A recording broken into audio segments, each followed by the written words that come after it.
Here's how to get maximum adoption for your IT service management portal. Now, I remember my second job. It was roughly a year into my IT career.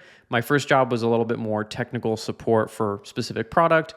And my second job was a lot more help desk, kind of junior sysadmin role. And the company was about 100 people. I was tasked with setting up a portal for the IT team so that users can submit requests. And it's a little bit embarrassing to admit, but I remember not knowing what the difference between incident and service request were at the time. And it probably took me 2, maybe 3 months to get a really good grasp on what the difference was.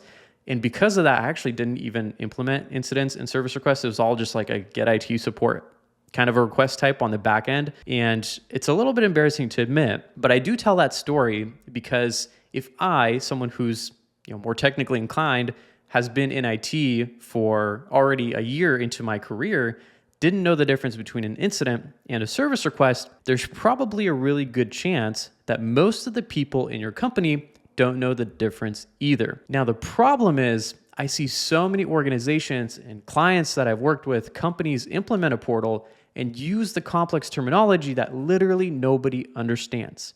And there's actually a lot of really interesting research around this, specifically around presidential campaigns. If a candidate uses or speaks in a reading level that is lower and more people can understand them, they are far more likely to get elected. And if a whole nation can elect someone that they can more generally understand, I think it's safe to admit and expect that our portals that we build, if they are more universally understood and are simpler, they're probably more likely to get adopted. Here's an example of a portal, and I'm using very, very simple terminology here. Literally get IT help, laptop and equipment, logins and accounts, employee transitions. It doesn't really get simpler than that. One trick that I like to use here is take a screenshot of your portal, submit all of your request types, whatever it is, to like a GPT or an AI tool and say, hey, break this down for me. Give me really simple terminology at a 6th grade reading level. That is the perfect level to shoot for. You kind of have it complex enough for everyone to get all the context and details, but also simple enough for literally everybody to understand. So that's point number 1. Keep the terminology very, very simple so that even your grandma can understand it. Now, point number 2, use the minimum amount of groups and request types. The kind of bar to shoot for here is 4 to 6 groups in total and 4 to 6 request types per group. If you're doing, or if you have any more than that, you have way too many. I would shoot for maybe 3 total groups, 3 to 4, and then 3 to 4 total request types per group. The less, the better here. In this particular example, I have 4 groups. If I click on one of these, some of these have 4, some have 3, some have 1 request types within them. And the reason we want less is because I, as someone who may be submitting a request, if I am met with 10 different groups, I don't want to have to go through and read every single one of those to see which one actually applies to me the most. And if I jump in here and I'm met with complex terminology like incident, submit a service request, here are your change requests, and there's like 10 different groups to choose from, you immediately lost me, and I'm probably just going to go email you or Slack you or whatever it is to get my resolution as quick as possible without having to go through the complex portal that you've built out. So keep things very, very simple. Let's pretend that I spilled water on my laptop and my laptop is broken. I need to submit a request to let my IT team know so I could potentially get a replacement or get a fix for it. So using that example, jumping in here, I could kind of scan through these. General IT requests, okay, that might fit. Laptop and equipment, cool, that fits. Logins and accounts, nope, not quite. Employee transition, definitely not. So what fits my criteria most is the laptop and equipment. So cool, I jump in here and next I have a few different request types to choose from. Report a broken asset, that is me. Request a new laptop, potentially, but I think I need to report it first. Then there is new mobile device, new peripheral, nope. So this is the one that lines up with me most. Cool, I found it and I am in. So I jumped into the portal. I have a problem and I was easily within probably 10 to 30 seconds, I was able to identify which request type I need to submit to be able to get support. If it takes more than 20 to 30 seconds for someone to jump in, identify the request, it is taking way too long. So the less you can have here, the better. And again, remember, keep the terminology very, very simple. Request a new laptop, it doesn't really get simpler than that. Request a new mobile device, very simple. Request a new peripheral, even that can be simpler, but at least there's some examples here of request a new mouse or monitor. It gives me some context on what this actually is. So that is point number 2.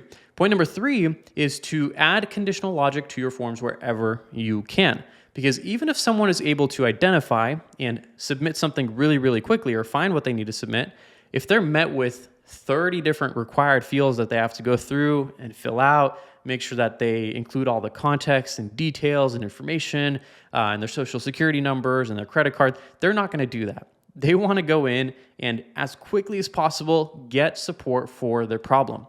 And I'll show you a really specific example. This is kind of the catch-all, and it's a good place to implement a lot of really good conditional logic. So if I'm going into this request, I literally see 2 different fields. I'm an admin, so I see this request on behalf of field. This will go away for end users because they're not admins. And this share with field, this is a kind of pre-selected default field. So we're literally only looking at 2 total fields that I need to fill out, only one of which is required. That is a really, really good starting point because as an end user, I'm going to look at this and say, cool, super easy. I'm going to start submitting this and filling it out. Now, the conditional logic, super duper handy because I'll show you exactly what happens when I select an option. So let's say my device is broken. Okay, another field pops up. I'm like, cool, not a big deal. Another drop down. Let's say it's my laptop. Okay, have you tried turning it on and off again? Just kidding. Slowly nudging the end users to make sure that they're trying the things that they should be trying. Really good hack for using your conditional forms here as well. You can't actually do this inside of just a general request type in Jira. You do have to use a form to embed text like this. So just a little quick tip there. And then great, I drop in my asset tag, that's optional. Summarize the issue you're experiencing. I spilled water on my laptop and need help. Now, the other thing you'll see here is that we get recommended options specifically in here based on my problem, which is really great because we're still encouraging people to self-serve. And this is kind of the second attempt at that after we're just saying, hey, make sure you turn this on and off. And we're encouraging people to essentially give us the information that we need, either self-serve or provide all the context and information in a way that is simple, palatable, and easy. We don't want to overwhelm the users and give them fields that are irrelevant, that are long, 20, 30 fields to submit, takes more than a couple minutes to fill out, because at that point, an end user is probably just not going to use your portal and solution. So I'll go back up here, and if I change this, let's say that, for example, I'm saying system access. Okay, now it's asking me, did I forget my password? No, but it's not working. Please reset your password. You could go through the corporate portal by going here. Yes, no, I can't log in. Cool, now it's requesting even more information. Now, you can pretend that if I selected, I have a problem with my laptop, the system that I'm using, email, Workday, Slack, that is completely irrelevant to me, which is why conditional logic is so powerful. We can present and show and surface information that is only relevant based on the information that's already been provided. Now, this is phenomenal because it makes the end user very happy and it makes it very easy for them to submit everything in the form, but it also gives you as the agent and the team on the back end all of the information that they need to actually resolve this request. And that's the goal here. We want to collect as much information as possible while simultaneously making it as easy for the end user to submit the request on the portal. And that's a fine line to balance. You don't want too many fields.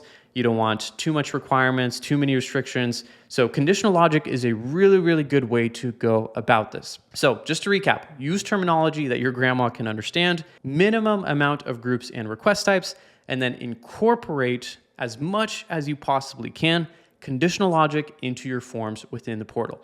That will give you maximum adoption. Now, there's a lot of things we could do on the back end, including using AI agents. A lot of really cool new stuff happening in Jira in that realm where we can kind of chat with an AI, propose the solutions based on Confluence documentation. A lot of other things that we could do on the back end to automate, essentially take the job of your agents partly, at least requesting the correct information, the simple password resets, the simple requests where someone's just asking a question. All those could be deferred and done with automation and AI. So there's a lot of things that you could do there, approvals you could set up, etc. Now, if you're struggling to get adoption in your portal, this is exactly what we do and what I do with my team here at Grid.io. And if you want help with that, just send me a DM or check out the link in the description, reach out to us, and we would be happy to help you out.